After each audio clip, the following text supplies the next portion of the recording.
Welcome to Soni Subbu vlogs. ఇదైతే కొబ్బరికాయ పచ్చడి అండి. చాలా బాగుంటది. ఆంధ్ర స్టైల్ కొబ్బరికాయ పచ్చడి అనమాట. దీంతో రసం కాంబినేషన్ అయితే చాలా బాగుంటది. ఎలా చేయాలో చూసేసుకుందాం. ఫస్ట్ అయితే ఒక పాన్ తీసుకొని దాంట్లో కొంచెం ఆయిల్ పోసుకొని కొబ్బరికాయ పచ్చడికి కొంచెం జీలకర్ర, మీకు కావాలి అనుకుంటే ఆ టేస్ట్ కావాలి అనుకుంటే ధనియాలు కూడా వేసుకోవచ్చు. మాకైతే ధనియాల టేస్ట్ కొబ్బరికాయ పచ్చడిలో నచ్చదు, సో నేనైతే స్కిప్ చేసేసాను. జీలకర్ర ఇంకా ఎండుమిర్చి, వెల్లుల్లిపాయలు, మీరు సన్నగా తరిగిన కొబ్బరికాయ ముక్కలు అయితే వేసుకొని లో ఫ్లేమ్ లో ఫ్రై చేసుకోవాలన్నమాట. బాగానా నేను చూపించిన విధంగా ఇవన్నీ వేసుకొని బాగా ఫ్రై చేసుకోండి. లో ఫ్లేమ్ లో మాత్రమే ఫ్రై చేసుకోండి. ఇదంతా బాగా ఫ్రై అయిపోయిన తర్వాత దీంట్లో మీకు కావాలి అనుకుంటే కొంచెం అల్లం అయితే వేసుకోవచ్చు. నేను కూడా వేసుకున్నాను లాస్ట్ లో. అయితే మిక్సీ చేసుకునేటప్పుడు అయితే వేసుకోవచ్చు. ఇదంతా బాగా ఫ్రై అయిన తర్వాత ఒక నిమ్మకాయ సైజ్ అంత చింతపండును అయితే తీసుకొని అందులో వేసుకొని స్టవ్ ఆఫ్ చేసేసుకోండి.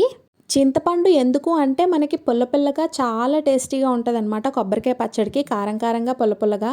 ఇప్పుడు ఈ కొబ్బరికాయ ముక్కల్ని కంప్లీట్గా చల్లారబెట్టుకోవాలండి. మనం కంప్లీట్గా చల్లారబెట్టుకున్న తర్వాత మాత్రమే మిక్సీ చేసుకోండి, లేదంటే మొఖానికి వచ్చేస్తుంది అనమాట మిక్సీ జార్లోది మొత్తం.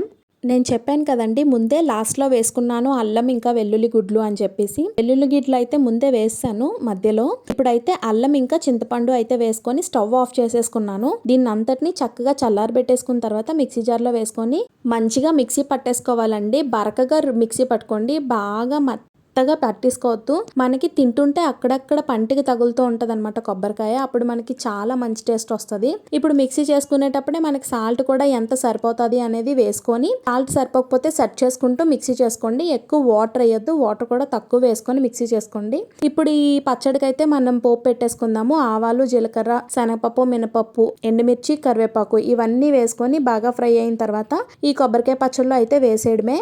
పోపు వేసుకోకపోయినా కొబ్బరికాయ పచ్చడి అయితే బాగానే ఉంటుందండి. సో ఇలా పోపు వేసుకున్న తర్వాత నాకు కొబ్బరికాయ పచ్చడి అయితే రెడీ అయిపోయింది. ఇంకా వీడియోని చూస్తూ లైక్ చేయకపోతే please do like, share and subscribe. మీలో ఎంతమందికి కొబ్బరికాయ పచ్చడి రసం కాంబినేషన్ అంటే ఇష్టమో కామెంట్ బాక్స్లో కామెంట్ చేయండి. రసం లేకుండా ఉట్టి కొబ్బరికాయ పచ్చడితో తిన్నా కూడా చాలా బాగుంటుందండి. నాకైతే రసంతో ఇష్టము. నా వీడియోని చూస్తూ నన్ను సపోర్ట్ చేస్తున్న వాళ్ళందరికీ చాలా చాలా థ్యాంక్స్ అండి. Bye bye.